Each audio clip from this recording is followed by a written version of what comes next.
Merci beaucoup. Merci pour cette session effectivement très intéressante. Je vais vous parler de l'intelligence artificielle, de la réalité mixte, de l'arthroscopie. Alors j'ai un conflit d'intérêts évident parce que je vais vous montrer ce qu'on développe depuis quelques années déjà avec Pierre Imbert et Christian Lutz.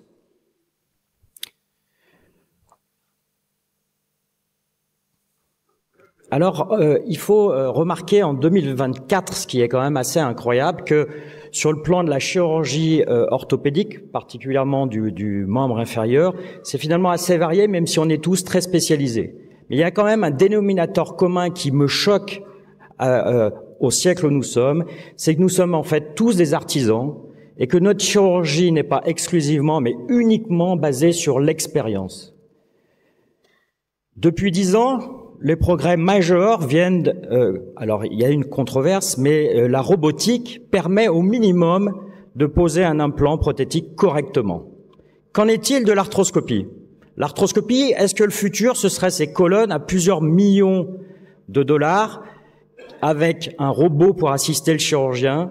Nous pensons que, compte tenu des économies de la santé, ce n'est pas le futur.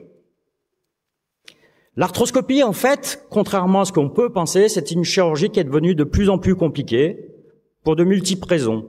C'est physiquement assez difficile. Quand on fait toute une journée d'arthroscopie, on est bien fatigué le soir. Finalement, on a toujours une vision 2D et on n'a aucune vision extra-articulaire. C'est quand même assez incroyable. Il y a une courbe d'apprentissage qui est majeure, qui est une limite très importante pour les jeunes chirurgiens. En fait, en 20 ans, les procédures se sont multipliées, se sont complexées, et c'est finalement assez difficile et time-consuming. Un exemple très précis, puisqu'on est dans une session et une journée du ligament croisé antérieur, il est hallucinant d'imaginer qu'en 2024, le ACL Study Group recommande pour le placement du tunnel fémoral la fluoroscopie. Vous vous rendez compte où nous en sommes? Et ce papier est extraordinaire de Charlie Brown, qui a évalué chez des experts, donc des gens très expérimentés, où ils plaçaient leur tunnel fémoral. En moyenne, ils sont à 5 mm de l'endroit où ils souhaitent être, sans qu'on ait aucun repère. C'est-à-dire que c'est l'expérience pense que je dois me mettre à cet endroit-là, mais en fait, on ne le sait pas parce qu'on a cette vision 2D de l'arthroscopie. Alors, qu'est-ce qu'on a essayé de développer? On a essayé de développer quelque chose qui était assez logique. C'est-à-dire qu'il fallait qu'on développe un système qui était basé sur l'imagerie normale d'une chirurgie arthroscopique, c'est-à-dire bien évidemment l'IRM. La deuxième chose, il fallait que ce soit facile à utiliser, donc on éliminait de principe un robot avec quelque chose de lourd à mettre en place pour une arthroscopie qui va durer une demi-heure. Il faut absolument que cette assistance puisse aider réellement le chirurgien dans son geste chirurgical et bien évidemment que ça soit déclinable pour toutes les articulations. Alors notre projet, c'était de faire quoi? C'était de se dire avec l'intelligence artificielle, on peut probablement et très certainement modéliser déjà l'IRM pour en faire un modèle 3D. Le challenge technique et la prouesse, c'était de faire la même chose en arthroscopie. On va prendre notre arthroscopie, on va en faire un modèle 3D, et probablement qu'en faisant une fusion de ces deux modèles, on va pouvoir enfin avoir un modèle 3D en arthroscopie avec les insertions ligamentaires, par exemple dans la chirurgie du LCA. Alors, on a été obligé de choisir une stratégie sur le plan technologique. Est-ce qu'on va sur le robot? Finalement, il a été évident qu'il fallait qu'on parte vers la réalité mixte, parce que c'est le seul moyen d'avoir des hologrammes, c'est-à-dire qu'on reste dans le monde réel, on arrive à avoir une vision normale, mais on a en plus un ordinateur qui nous donne des informations complémentaires, mais qui ne nous empêche pas d'avoir une vue tout à fait correspondante à ce qu'on fait en arthroscopie. Alors on a développé 3 briques technologiques, comme on dit. Voilà ce qu'on a pu obtenir. La première brique, c'était: sommes-nous capables de faire un modèle 3D avec une segmentation automatique de nos IRM? Voilà ce qu'on arrive à faire en 20 secondes. On arrive à reconstruire à partir d'une IRM classique, d'abord les structures osseuses, ensuite le cartilage, ensuite les ligaments, et on obtient ce modèle 3D qui reconstruit 12 structures On appelle ça un post-traitement. Et voilà l'image qu'on obtient chez un patient qui a rompu son LCA. On retrouve toutes les insertions ligamentaires, on retrouve le cartilage, on retrouve un modèle qui correspond à un genou de notre patient.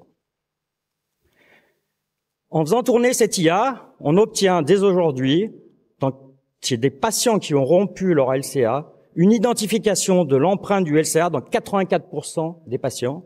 C'est là qu'on est très optimiste. Plus on va nourrir la machine et plus on sera dans des pourcentages autour de 100%. Deuxième étape, c'était de valider ce modèle 3D. C'est-à-dire qu'il faut qu'on puisse être sûr qu'il correspond à la réalité.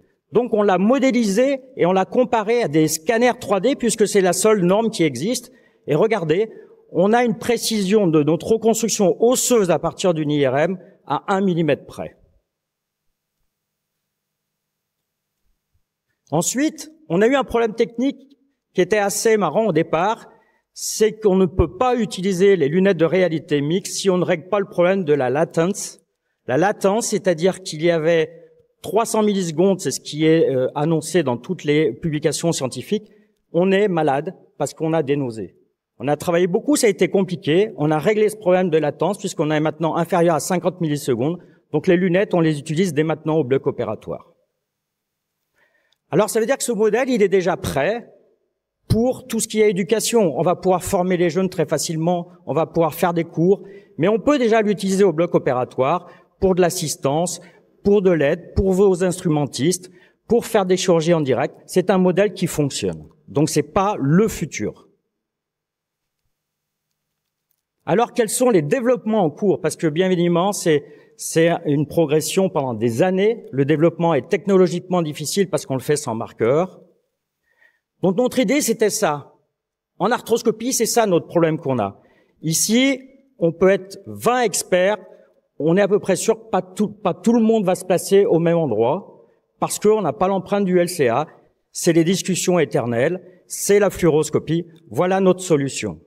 Puisqu'on a notre modèle d'IRM 3D maintenant, on a l'empreinte du LCA. Et donc, ce qu'on va essayer de développer, ça s'appelle le recalage, ou en anglais la registration. C'est que ce modèle d'IRM 3D va fusionner avec notre image arthroscopique, nous donner l'empreinte du LCA, et au final, dans nos lunettes de réalité mixte, on aura ce modèle 3D. Non seulement on aura l'empreinte intra-articulaire, mais on a aussi toutes les insertions ligamentaires périphériques. Voilà comment ça marche dans la vie réelle. C'est un film qui est actualisé. Il y a une partie de réalité, une partie de développement. Donc le patient arrive en consultation. J'ai une plateforme où j'envoie mon IRM. En 20 secondes, on construit le modèle 3D du patient, donc c'est bien individualisé. Comme on a validé le modèle 3D par rapport au scanner, on peut faire une planification de nos tunnels. On n'a plus de problème de faire une ténodèse en ayant peur d'atteindre notre modèle, de notre reconstruction du LCA, puisqu'on peut le prévoir. On utilise les lunettes. Ça, c'est la réalité de ce qu'on voit dans les lunettes. Voilà un modèle de l'IRM de mon patient. On peut jouer avec, c'est assez incroyable. C'est un hologramme qui est absolument magnifique. Confort absolu. On peut placer notre écran d'arthroscopie où l'on souhaite. C'est-à-dire que d'autres écrans, regardez, mon équipe suit l'écran normal, je place mon écran où je veux. Cerise sur le gâteau, on est capable maintenant, comme Siri, d'appeler un tutoriel à la voix, tutoriel route repère, le tutoriel arrive dans les lunettes. C'est incroyable.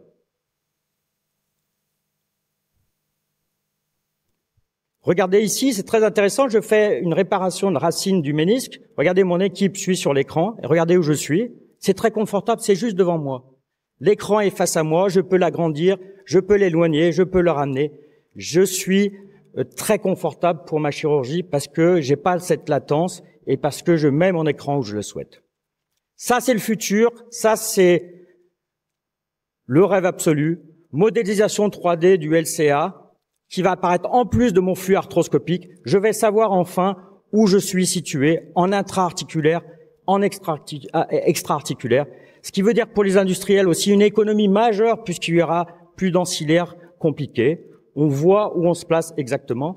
Regardez, pour le tibia, c'est pareil. Et dans notre modèle d'IA, regardez sur la reconstruction IRM, on voit une lésion méniscale. C'est assez incroyable. Donc ça veut dire que ce modèle va être ensuite, bien évidemment, développé pour toutes les articulations. Notre deuxième cible, c'est le conflit de hanche, où là encore, on est obligé de sortir la fluoroscopie. On l'utilise déjà au bloc opératoire, vous voyez, toutes ces images, parce que c'est confortable et parce que c'est une vraie amélioration par rapport aux arthroscopies que l'on fait actuellement. En conclusion, je dirais que je suis persuadé qu'avant 2030, nous allons assister à une révolution technologique de l'arthroscopie avec une véritable assistance péropératoire. La possibilité d'avoir une vision 3D en arthroscopie est un rêve absolu, c'est un progrès majeur qui va nous permettre de faire des chirurgies individualisées basées sur l'anatomie de chaque patient.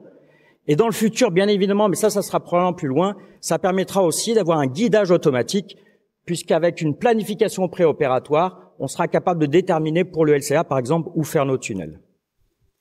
Comme je veux respecter la tradition lyonnaise, je pense que le menu à la carte en 2040, nos enfants n'opéreront plus comme nous, c'est une certitude, parce qu'il y aura une obligation légale d'assistance technique. Comment ça marchera? Ils vont aller au bloc le matin, ils auront fait une planification préopératoire, quelle que soit leur chirurgie, et regardez, ils auront une application pour le LCA, pour la prothèse de genou, pour l'ostéotomie.